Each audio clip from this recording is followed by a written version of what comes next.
Du skal nu i gang med en opgave, der hedder tegn dit eget værelse. Vi skal arbejde med kompetencer inden for tegn, og du skal få forståelse af noget omkring størrelser i forbindelse med tegninger, i forbindelse med boligbyggeri generelt. Først ser du et billede af indretningen på et værelse. Dernæst går vi over til, hvordan en tegning kan se ud. Det I skal tegne er en håndskitse, som vist her. Der er angivet, som musen markerer, breddemål. Det er angivet i millimeter, 3500 millimeter. Det er et mål, man har målt på sit eget værelse.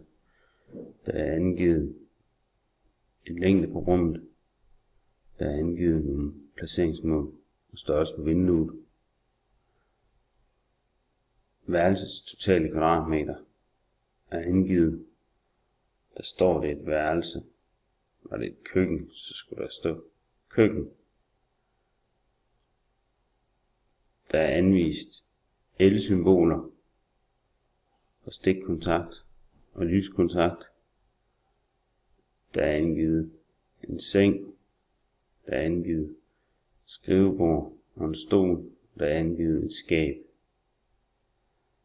Herover har vi en indvendig dør. Det vil sige, det er en dør mellem to rum inde i boligen. Døren åbner ind i værelset. Vi kan se dørbladet, der markeret her. Kvartscirklen illustrerer dørens gang, når den åbner og lukker. De indvendige vægge er tynde, markeret med en skråsignatur. De ydervæggene er tykkere. Man kan eventuelt se, om man i vinduesfaldelsen, som vi har her, kan måle, hvor stor tykkelsen er af ydervæggene. Ved den indvendige dørkarm, man kunne måle tykkelsen på indervæggene. Der er markeret verdenshjørner ved en nordpil, og der er vist det, vi kalder et tegningshoved, og overskriften, emnet er mit værelse. Der er et nummer på tegningen, og der er angivet et navn. Lidt mere om el-symboler. Den viste tegning her er en kat-tegning, hvor man også kan se, at væggen er opbygget af to dele. Der er en ydervæg i et materiale, der er et isoleringsmateriale, og der er et andet materiale til den indvendige væg. Her er et vindue.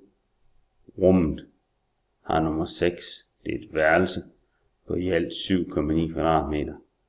Og der er angivet en dørblad, og døren åbner ind i rummet. De forskellige el-symboler er vist her, hvor vi har et udtag med jord, det er det tredje hul. Vi har en lyskontakt og en afbryder med jord, og vi har et vægudtag. Det er vigtigt på din egen tegning, at du får angivet de symboler, og at du sørger for at få indrettet tegningen med de faste møbler, du har i værelset, såsom skrivebord, seng, skab, kommode med mere. God afslutning.